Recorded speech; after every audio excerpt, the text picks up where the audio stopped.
Hey everyone, Shawn Clement here, and today we're going to show you why a ball and a string is such an important task for your driver. So if we look at, twirling a ball and a string, and I give this to gravity, and I let gravity track this into a nice arc. So if I wanted to catch that ball slightly on the way up, do you notice where the bottom of that arc is? I'd basically have to set up right about here, and I'm going to catch that ball slightly on the way up. Basically, the tip of the tee is going to get nicked by this ball, and I'm going to have solid contact. If I do this, then I'm going under the ball doing a pop fly.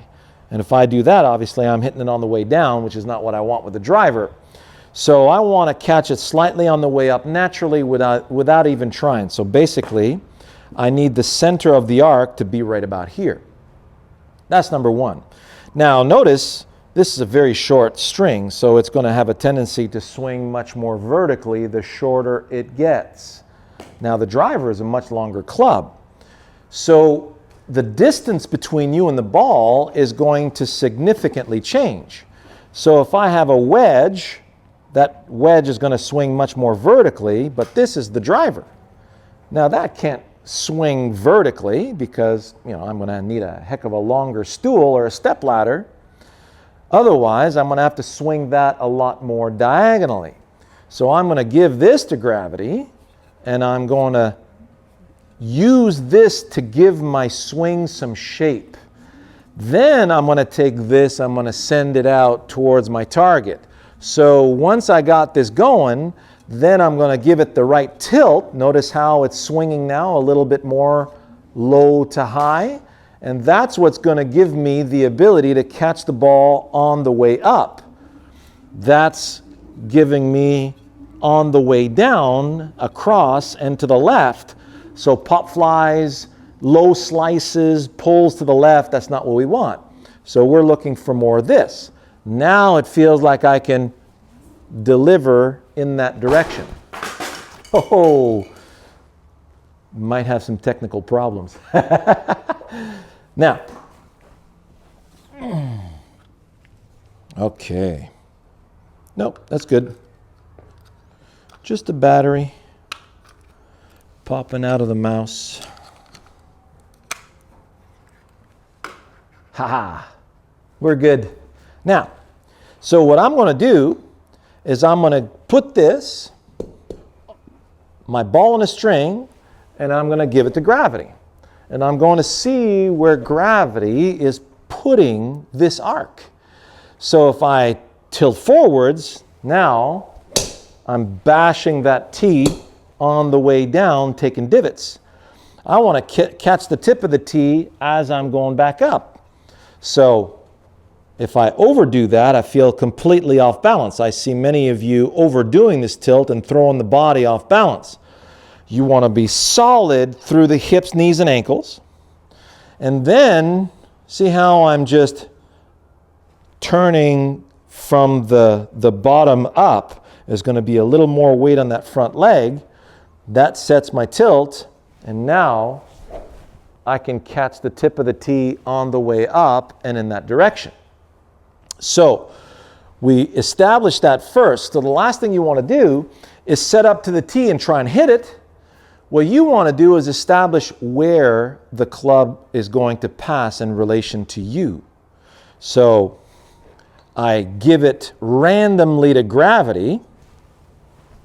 See that? I'm going to let it swing there. Now I have to back up here to get it on the line of the tee. Okay? So I give it to gravity. I see it pass there. I bring it over. Now it feels like if I do the same swing, hear that? Now I've got the tip of the tee.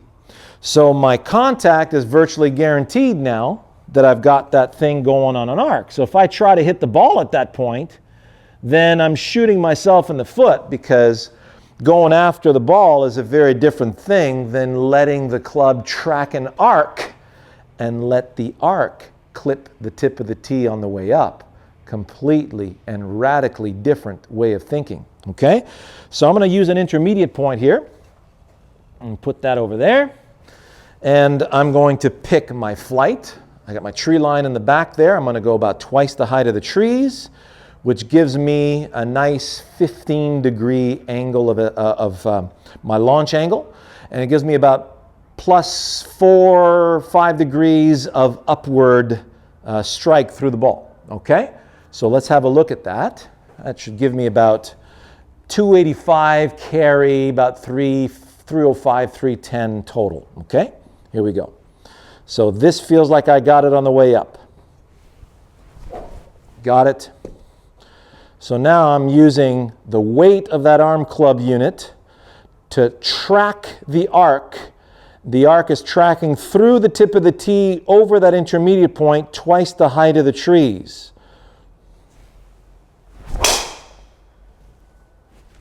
Ooh, yeah. Beautiful draw, coming back to my center line, landing at let's see. Well, I got 307 total, basically in the hole.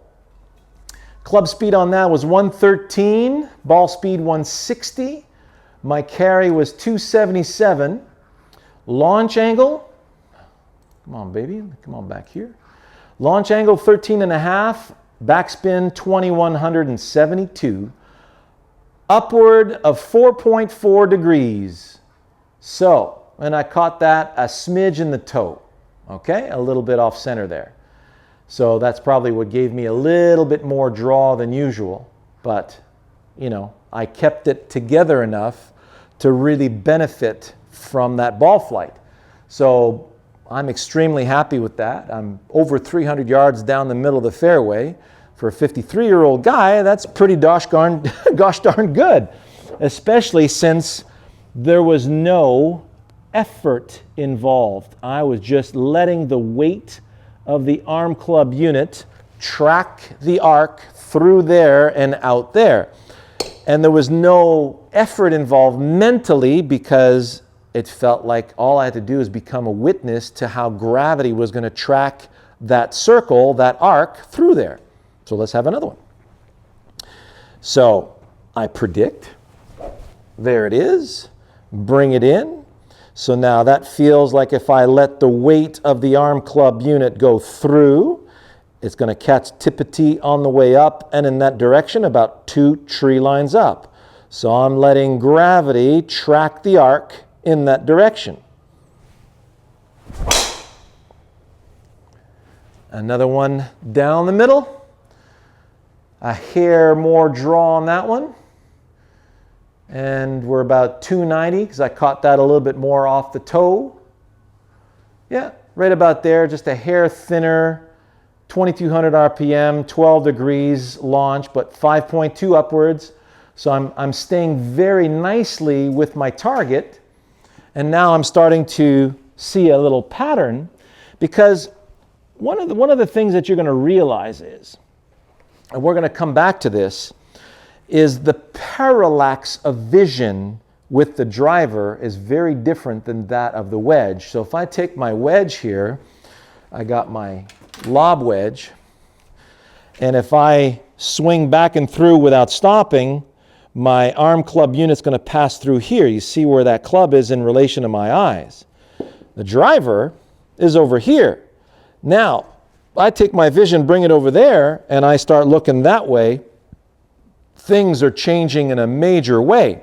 So you could set up right over here, and then you say, okay, that's going really nicely. Then you set up over here, and you go, wow, that's really changed my point of view. So that's why it's so important to have an intermediate point that's right there in front of the ball, not very, just within a foot, so that you know where to send that momentum towards. And so the distance between you and the ball changes as well as your point of view. That's why the driver for many of you is a much, much more difficult club to hit. So I got a pattern here. Every time I predict that I'm going to hit it solid, I hit a little bit toward the toe. I'm not doing anything wrong. It's telling me that I'm still just a smidge too far from the ball. So then I get just a hair closer. That's why many of you, when you look at me from down the line, it looks like I've got it lined up in the hosel. Well, It just feels like when I release toward the target, that's where things need to be. And the distance between me and the ball when I'm releasing that way is very different than when I'm releasing that way toward the ball.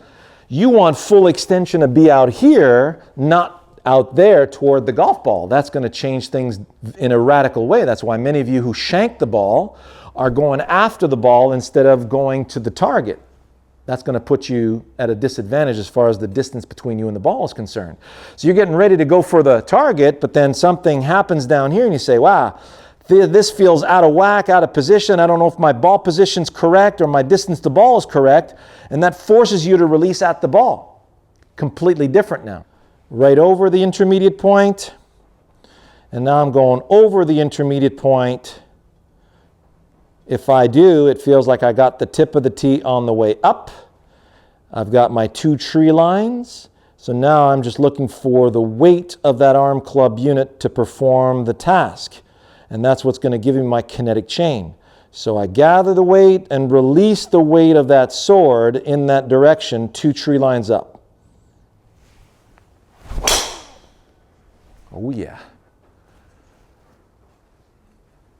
Oh man, look at that. So we're looking at 310, 3.5 into out now, 5.7 up. That's pretty cool, huh? I got 13 degrees launch right here, 2200 RPM, and I basically nutted that in the center of the face, and I'm 23 feet offline. How good is that? That's right in the center of the fairway, 310. And depending on the conditions, we're getting some cool stuff. And that was right in the center of that club face. So it doesn't get any better than that. And that's how you're able to stay with your shot. You have your direction that you're going to release on, and you have your height, your peak height that you're releasing on, 2 tree lines over there. And you're using, like the axe, you're delivering the weight of that arm club unit to go in that direction. So as I get to the top of the swing, you notice this beautiful pause at the top of my backswing. It's not intentional. It's just me collecting the weight of that particular instrument and delivering the weight of that instrument over there, just like a sledgehammer. So I gather the sledgehammer, use the weight of the sledgehammer to deliver my juice. And you notice how my legs have all the time in the world to create that kinetic chain, and everything comes through at the right timing and releases up into that picture deep out there. And that's where you're going to see tremendous lag on that. If you look at that and you pause at the beginning of my downswing coming into impact, you're going to see major lag in there. I'm not trying to lag, just like Sergio. I'm not trying to lag at all. I'm just going into my picture over there. I'm not going toward that. If you're worried about ball contact, that's when you're going to unleash everything at the ball. Now the distance between you and the ball is changing, because if I'm releasing at the ball versus through the ball and at the direction I want the ball to start, that distance between you and the ball is very different. So for those of you shanking the ball, make sure you're releasing at your target and you're not worried about the golf ball.